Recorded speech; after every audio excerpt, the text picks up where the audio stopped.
Di dalam sel ini, ada akar pohon yang kusut, gelap dan lembab. Lingkungannya sangat keras. Jika Anda ingin berlatih di sini, Anda tidak akan dapat merasakan sedikit pun energi spiritual. Tidak hanya dia tidak bisa merasakan keberadaan energi spiritual, Chen Ping juga memperhatikan ada kekuatan isap di dalam penjara, menyedot energi spiritual darinya. Meskipun kekuatan isap ini sangat lemah dan hampir tidak terdengar, hal itu masih diperhatikan oleh Chen Ping. Saudaraku, maafkan aku tidak punya uang untuk menebusmu, maafkan aku. Melihat kakaknya seperti itu, Yao Mei merasa sangat tertekan. Ketika saudara laki-laki Yao Mei mendengar ini, dia terdiam beberapa saat.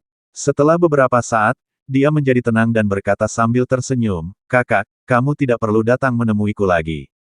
Aku tahu begitu kamu datang, kamu akan datang, diperas oleh penjaga." Petik 2. Kamu harus menjalani kehidupan yang baik sendiri. Kakakku tidak bisa menjagamu lagi. Kamu harus menjaga dirimu baik-baik. Saudaraku, jangan katakan itu.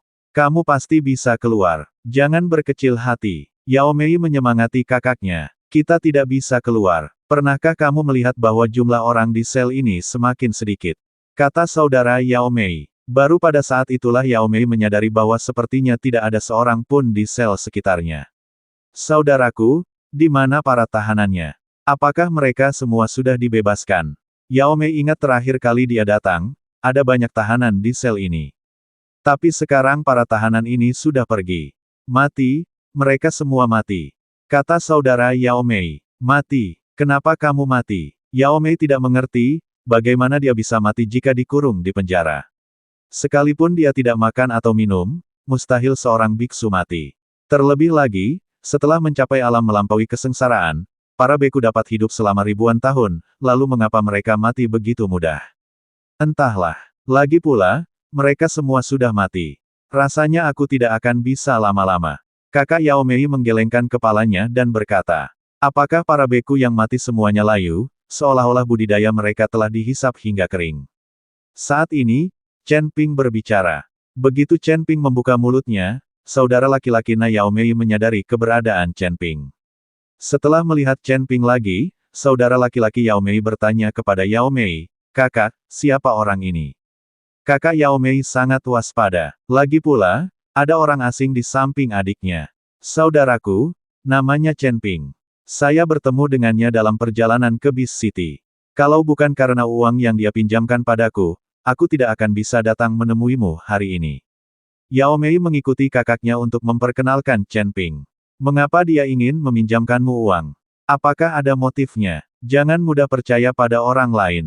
Kamu terlalu bodoh dan mudah ditipu. Banyak orang mendekatimu, dan mereka pasti mendambakan kecantikanmu.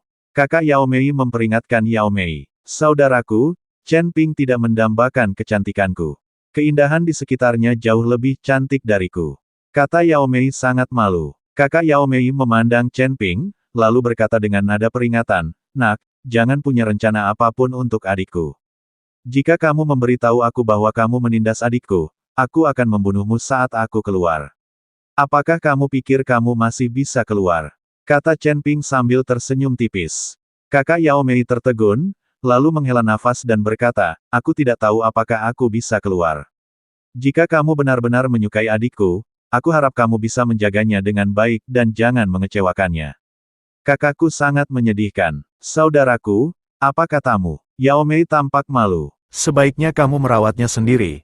Aku punya pil di sini. Jika kamu meminumnya setelah beberapa saat, itu akan membuatmu bertahan untuk sementara waktu. Ada sesuatu yang aneh di sel ini. Sepertinya ada kekuatan isap yang tidak bisa dijelaskan yang menyerap kekuatan spiritual di dalam tubuh. Saya merasa para biksu yang meninggal semuanya kehabisan kultivasi mereka dan mati. Chen Ping mengambil pil dan menyerahkannya kepada saudara laki-laki Yao Mei dan berkata, "Hisap, kenapa aku tidak menyadarinya?" Yao Mei bertanya dengan bingung. Kakak laki-laki Yao Mei mengangguk berulang kali dan berkata, "Ya, meskipun saya tidak dapat merasakan isapannya, saya tahu bahwa tubuh saya semakin buruk, dan biksu yang mati itu seperti mumi." Dari mana datangnya hisapan itu? Yao Mei bertanya. Chen Ping menggelengkan kepalanya, "Saya tidak tahu. Anda tidak dapat menggunakan indera spiritual Anda untuk menjelajah di sini. Tidak mudah menemukan sumber hisapannya. Tepat ketika Chen Ping hendak melihat lebih dekat ke sel dan bertanya secara detail kepada saudara laki-laki Yao Mei, sebuah suara tiba-tiba terdengar. Waktunya habis. Kapten Zhou berteriak di luar. Saudaraku, tunggu sebentar, aku akan menemukan cara untuk menyelamatkanmu. Yao Mei meraih tangan kakaknya dan berkata, "Ya," kakak Yao Mei mengangguk. "Jangan lupa meminum ramuannya, jika tidak kamu tidak akan bisa bertahan lama," kata Chen Ping kepada saudara laki-laki Yao Mei. Kakak Yao Mei langsung melemparkan pil yang diberikan oleh Chen Ping ke dalam mulutnya. Setelah ramuan itu diracuni, kulit saudara laki-laki Yao Mei membaik secara signifikan. Yao Mei merasa lega saat melihat ini. Setelah keluar dari sel, Chen Ping melihat ke pohon kuno yang menjulang tinggi lagi, lalu meninggalkan penjara bersama Yao Mei. Kita harus segera meninggalkan kota. Jika gerbang kota ditutup, kita akan mendapat masalah. Yao Mei melihat ke langit dan berkata, "Bukankah kota binatang ini tidak diperbolehkan untuk ditinggali orang luar?" Chen Ping bertanya dengan heran. "Itu tidak benar, hanya saja ada jam malam. Kalau kita tinggal di kota, kita harus mencari penginapan untuk menginap. Jika Anda tidak punya tempat tinggal, Anda akan ditangkap dan tidak diperbolehkan tampil di jalan. Terlalu mahal untuk menginap di hotel di sini, jadi kami pergi keluar kota dan mencari tempat untuk bermalam, lalu kembali ke kota keesokan harinya." Yao Mei mengikuti Chen Ping dan menjelaskan. "Kalau menginap di hotel, menginaplah di hotel. Kalau keluar kota, besok masuk kota harus antri. Buang-buang waktu saja, dan aku tidak kekurangan uang. Sekarang ayo pergi ke penginapan terbaik untuk menginap satu malam." Chen Ping tersenyum tipis dan berkata.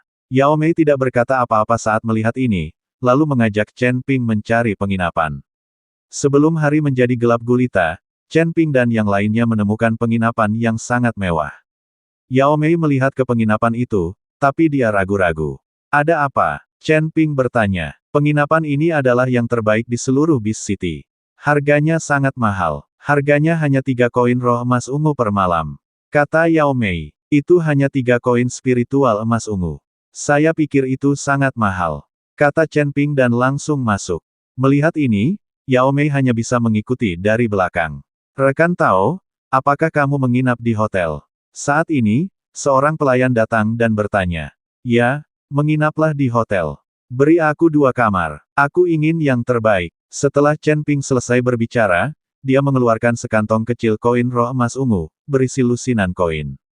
Ketika pelayan melihatnya, dia langsung tersenyum lebar dan berkata, "Tidak masalah, saya akan segera mengaturnya."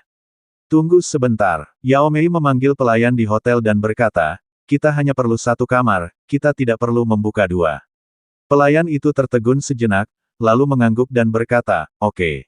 Chen Ping memandang Yao Mei dan bertanya, "Apakah kamu tidak takut padaku jika kamu ingin memesan kamar?" Untuk apa aku takut padamu? Yao Mei bertanya balik, apakah kamu tidak takut aku akan tidur denganmu? Chen Ping sangat penasaran. Sekarang dia ingin berinisiatif memesan kamar. Jika kamu ingin tidur denganku, meskipun aku menyewa 2 kamar, aku tidak bisa menghentikanmu, kata Yao Mei.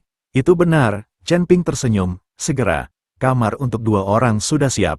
Ini memang sebuah penginapan besar. Ada barisan pengumpul roh terpisah di dalam ruangan, serta barisan pelindung untuk melindungi para biksu yang tinggal di sana agar tidak diganggu.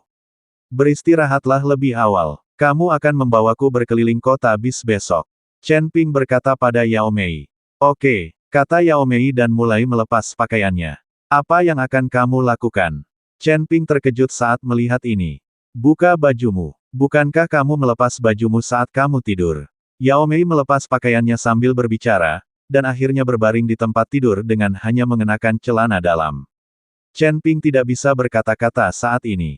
Dia merasa Yao Mei ini ingin memanfaatkannya, jadi dia melakukan ini untuk merayunya. Melihat Yao Mei begitu dekat dan memancarkan aroma seorang gadis, Chen Ping memang sedikit bersemangat. Tapi gadis seperti itu tidak ada hubungannya dengan Chen Ping. Chen Ping tidak bisa tidur dengan seseorang hanya untuk melampiaskan amarahnya.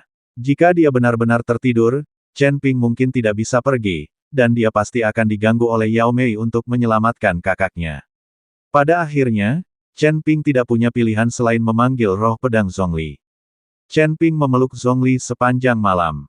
Dan gadis kecil itu tidak bisa tidur sepanjang malam setelah mendengarkan kebisingan itu.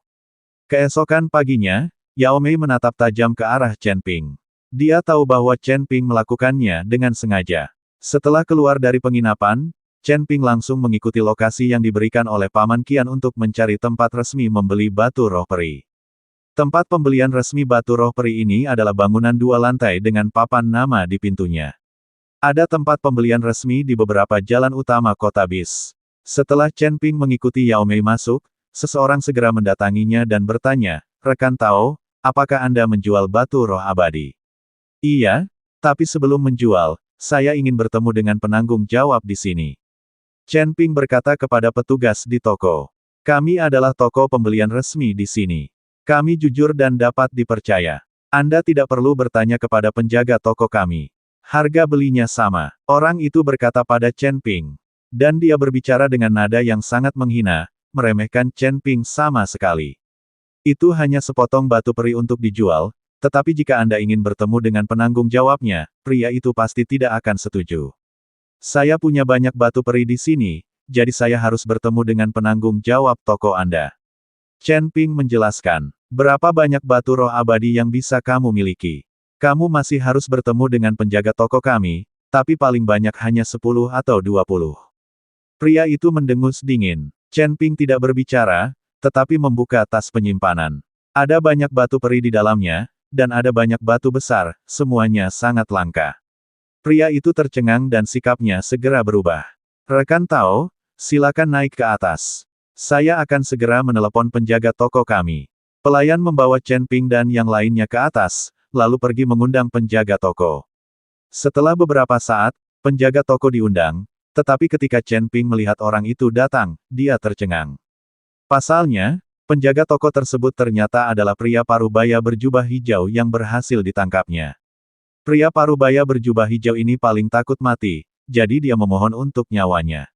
Ketika pria parubaya berjubah hijau melihat Chen Ping, dia tertegun sejenak, dengan ekspresi tidak percaya di wajahnya. Penjaga toko, orang tahu ini memiliki batu spiritual abadi untuk dijual, dan jumlahnya banyak. Pria itu berkata kepada pria parubaya berjubah hijau. Pria parubaya berjubah hijau terbangun dari keterkejutannya, buru-buru berpura-pura tidak mengenalnya, dan berkata kepada Chen Ping, "Rekan Tao, karena kamu memiliki banyak batu peri untuk dijual, ikutlah denganku ke kamar untuk membahasnya secara detail." Pria parubaya berjubah hijau ingin membawa Chen Ping ke dalam ruangan. Jika kisah mereka keluar secara pribadi terungkap, maka mereka semua akan dimusnahkan. Oke, Chen mengangguk dan mengikuti pria parubaya berjubah hijau ke sebuah ruangan. Ada juga formasi pelindung di dalam ruangan, yang seharusnya menjadi ruangan tempat klien besar berdiskusi. "Kenapa kamu di sini? Bukankah aku sudah mengatakan bahwa setelah aku membawamu ke Beast City, kamu tidak akan mengenal siapapun lagi, dan kamu tidak seharusnya mencari kami lagi?" Pria parubaya berjubah hijau berkata dengan marah.